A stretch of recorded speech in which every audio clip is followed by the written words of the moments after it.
Yeah, I just finished the book. I've got a lot of feelings about all of it, you know. I took to pen. I took the audiobook route for a lot of it, but that doesn't help in a lot of ways because you still have to end up looking up a bunch of terms that have fallen out of common use. But all poetry is a great way of getting how I feel out. Heathcliff, I'll start with by saying, is a vile, contemptuous toad. He's an awful, awful character. Catherine could have saved her whole region quite a bit of grief by just marrying him. Well, I shed a tear when he held her just before she died. I genuinely felt emotion there. I must state all of the following. Thing is, she said she would have been destitute, but she could have told him it would not do, that they would be so poor, and pressured him to do as he did anyways. He was so devastated he couldn't stand to hear her say it would degrade her to marry him. He didn't even stick around. In classic, like romantic story for the rest of her statement, where she admitted to loving him. I found Heathcliff to be to be tragic. I found him to be a monster, though. A ghoul, a terrible man I do not wish to emulate. However, my own backstory is one for which he is unfortunately the most relatable of the lot. Growing up, I must confess that the only way to be included by my peers in the earlier half of my childhood was essentially to show up in places I wasn't invited and crash the party. I wanted someone to date and to be friendly so damn badly that I got pushy and invaded their social circles when they tried to shut me out. I just pushed my way through the door, but it was this that revealed the truth to me. It was the proximity to these kids that eventually saw up front what I had, you know, uh, protested, my invisibility by so prominently, to see it up close and what had been anointed by popularity of the day. After I turned a teenager, I had no more desire to belong, as I had come to realize my peers were contemptibly shallow. All they cared about was how you dressed and how much they liked it, and if you were hot or not. Effectively, this had killed my desire to belong forever. I saw through them. At that point, I saw their true colors, and I realized that the true colors were as ugly as they tried to make me feel. And that's where I first learned to value inclusivity, but because those people, so awful. So yeah, I've been shut out. One of the defining experiences of my childhood was unfortunately the rich asshole property owners on the other side of the street being the contemptible assholes they were. They incessantly whined that the school was called Jackson Elementary, but should only belong to the kids from the left side of the street as you head south down the road. Not north. That would make it on the heading in the other direction. That would be the right. So, anyways, effectively coming from the right side of that street heading south, by the way, meant they were always trying to get the zoning maps changed to have kids like me bus to another school entirely, shutting us out. It was a bit like in so much of fiction being from the wrong side of the streets, being the wrong side of the train tracks, as it was initially in fiction. These people were such vile scumbags, I can scarcely even call them humans, just a piece of shit themselves, entirely vile and without a single redeeming quality. Their true colors were so hideous, all I wanted was to find someone to love that wasn't so completely without and mean. My neighbors and the rich assholes on the other side of the street. I got a front row seat to class warfare, essentially. So when the socialists came and started talking about it, it was like, oh man, I'm the choir. I know all about that shit. These cunts from the other side of the street. I would so love to have so much money I could buy the whole subdivision out from under them and kick them out of their homes. Just go, assholes. We don't need you exclusionary fucks like you in this city. I never want to see you again. You're all subhuman, spiteful pieces of shit in my eyes. How dare you? How dare you look on down on us in such contempt. You try to drive us out of the school and make the, you know, action, you know, that signifies action, so I'm just saying I'm spitting on them. If you want my respect, earn it through your kindness, you oppressive pieces of human filth. All of you make me want to retch with moral indignation and disgust. You all make me sick. Better that I should be alone than waste my time on one such as yourself. So you can imagine, due to my growing misanthropy, I found myself swimming in their community's swimming pool and constantly being chased out of it by these exclusionary fucks. It took a long time until I realized I should have just told them to suck my dick only once they called it, and that only once they called the cops, and that they arrived to tell me to leave. Would I? Free country, so I will trespass all I want. I'm here to stay, and if you don't like it, then you should. Then you show. Let me show you your recourse and drop my pants so you can give me a blowjob because I'm not going anywhere. I plan on staying. Don't like it? Cry harder. Because I don't care. Fuck you. Fuck your feelings. Tough shit. I really don't like this book, though. Heathcliff is not an example of a man to emulate as a role model, just a ghoul. When his tormentors die, he inflicts their torments out on their children. The direction of intergenerational trauma just go on and on. It needs to end somewhere. I was bullied by their demonic spawn of children a lot. Demonic spawn of children a lot. It was a little bit like coming from the wrong side of town. So you can imagine, allowed one liberty of a woman's love, and to have that snatched from me, I too might visit terrible things upon the man who did it to me and his family, especially because the one thing I want the most in this world is not, in fact, to be rich. Someone I can call ma chérie. Ooh, child, don't you know I was born to love? But show me something lovable. The neighbors from the west certainly were not deserving of my love. They were snobs, exclusionary snobs.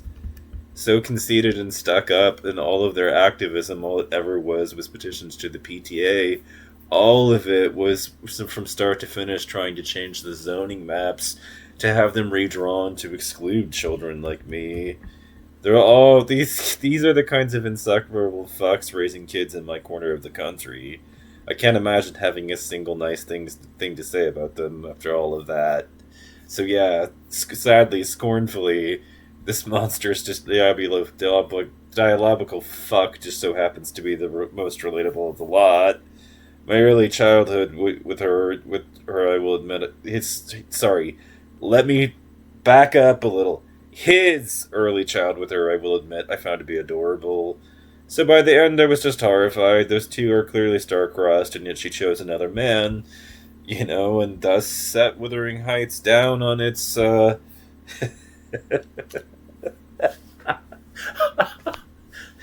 terrible child, terrible path. She could have saved the whole community in the region a whole lot of pain and woe and misery by choosing the man that she actually loved.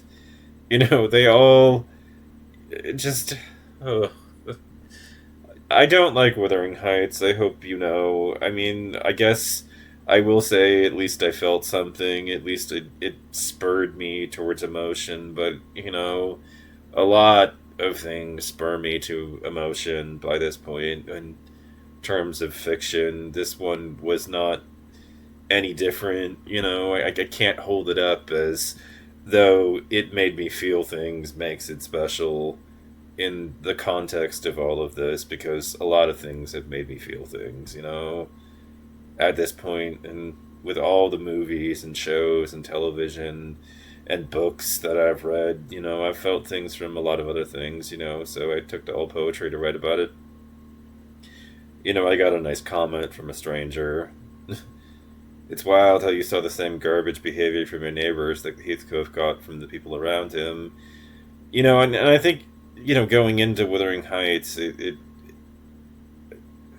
one thing that gets me is that inevitably our own personas, our own lives and the backstories that we have kind of influence the lens from which we, see fiction. We have a very hard time, deep like separating it out such that you can't, the context of your life ends up influencing the way that you see the fiction that you consume, in a lot of ways. I mean, I could scarcely claim to be objective about something like The Enemy Rumbling Hearts simply because I was going through a very, a love triangle type situation at the time that I went into it. So, that definitely influenced the lens from which I saw events transpiring, quite notably about Wuthering Heights and Rumbling Hearts, and the contrast.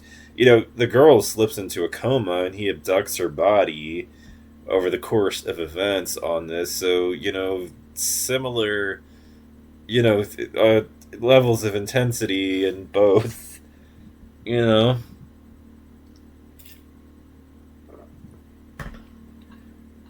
I did find this book to be emotionally compelling at times. I mean, I definitely wept when Catherine died, the original, and Heathcliff held her. Like, I found that stuff to be.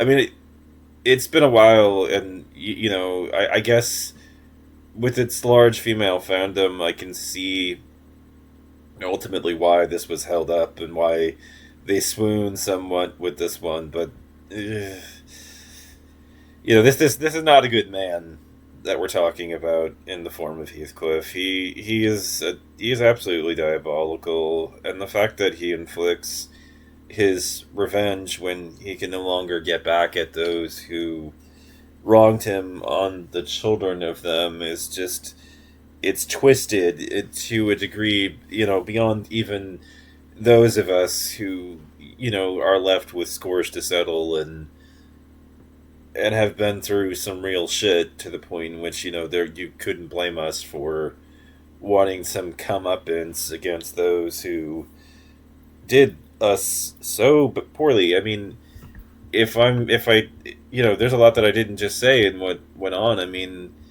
I took to Blue Sky to talk about it. I recognize Heathcliff for the monster he is, but unfortunately I find him the most relatable of the lot, considering my own true dark past. If you really must know just how bad it got, warning, trauma dumping coming here. They didn't understand this much. By seventh grade, my best friend was a redhead ginger girl, long red hair. Her name was Lori Scarborough. Two other girls took disdain out on me, disdain for me out in the locker rooms. More or less sexual assault, and I don't know the full details of what happened, but it was crimes were committed, in there against her, all because she had transgressed the social order of the day by befriending me, you know. And Lori didn't even tell me until many moons after, when we reconnected online. So, I mean, I did give you a trauma dump warning there, so, I grew up in the backdrop of this, and, I saw all of it. Not only that, but when I came home, I had to go through getting lashed out at by my father for being an autistic child, and in the form of things like driving the car erratically out of rage that I wasn't so easy to feed, and all this other stuff, and was picky about food, due to the fact that I don't have a normal central nervous system, and it was troubles like that they very much so motivated people from the other side of the tracks to try, the street, to try to, you know, kick us out of the school and motivate us and move us somewhere else, because out of spite for us, they knew, and I think they must have known that some of the more troubling kids were from the other side of the street, and so they did everything they could to kick us out. The ones that had additional needs beyond the other ones, and so they just didn't want to deal with it. They wanted themselves prioritized and envied me, even though my childhood was abject misery.